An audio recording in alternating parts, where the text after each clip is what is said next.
Hello,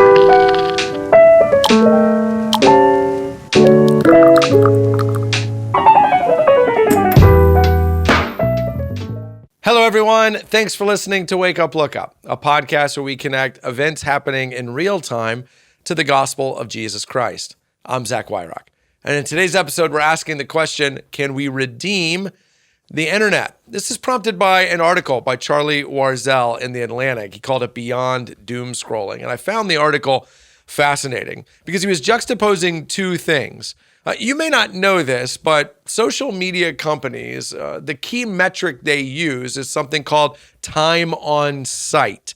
The way they think they are winning is the longer you stay on Facebook, YouTube, Instagram, TikTok, whatever it might be. Logins are nice, but time on site is what really matters to them. That's why they're so good about when you finish one video connecting you to another or sharing with you things you're looking to buy or other articles you might be interested in. It's why they want you to expand the range of your friends so that you might come across more posts. They want to keep you on your phone. But the other thing that Warzel is juxtaposing that with is the usefulness of social media, potentially in times of disaster. He's using the fires in Southern California as an example because he talks about his own experience of logging on and wanting more information about what's happening in Southern California because he has friends there, family there, and is just genuinely interested in the lives of people there.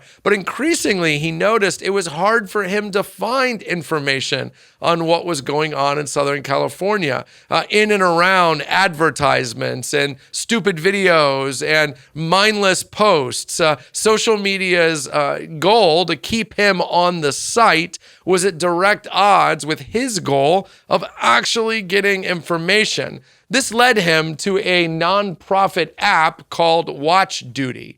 And the whole point of WatchDuty is that it's an information gathering app for times of disaster. It's where you go when you need information and when a bad situation is happening in the world. And all that sparked his dreaming about what if more of the internet was like WatchDuty, seeking to promote the common good, give us the actual information we need, and less of the internet was like social media, just trying to mindlessly keep us with time on site. And I'm using all of that as a launching off point for asking this question. It's less a question of can we redeem the internet overall and more a question of can I redeem my usage of the internet?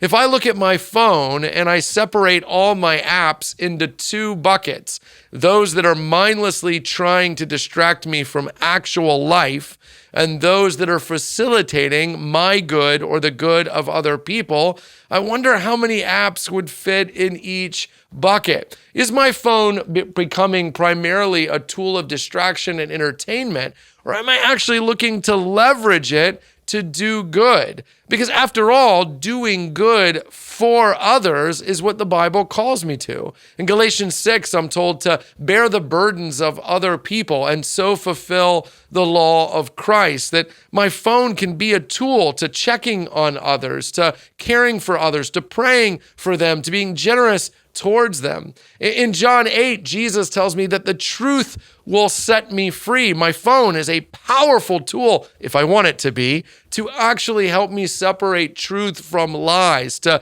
steep my mind in what is real, to anchor me against the drift of mindless distraction that bombards me every day. And Jesus warns us in Matthew 6 that you can't serve two masters, that if you love one, you'll hate the other. In many ways, what I'm arguing is that my phone is both indicative of which master I'm serving, the master of my own pleasure, of my own self-fulfillment, or God, but it's also a tool in the hands of my master to actually disciple me and shape me. Our phones can be powerful tools for the common good. And actually, Proverbs 31 calls us to that, to speak for those who don't have a voice, to care for those who cannot care for themselves. In response to this article and this whole topic, I am re-looking at everything on my phone. Some Entertainment is okay. Some distraction is okay. But an overly distracted, overly entertained disciple of Jesus is one who's no good. No good for the world, no good for the kingdom, no good for their families, and no good for themselves. Can I redeem my internet? Boy, I sure hope so. And I hope you'll join me in trying. Hey, thanks so much for watching this episode of Wake Up, Look Up. While you're here, take a minute to like and subscribe. It really helps us get the word out. Don't hesitate to leave a review wherever you might find this podcast on an audio level and help spread the word. And hey, while you're here, check out all the other content we have at Christ Community Chapel on YouTube. Some of those videos are popping up on the screen now. Click on one.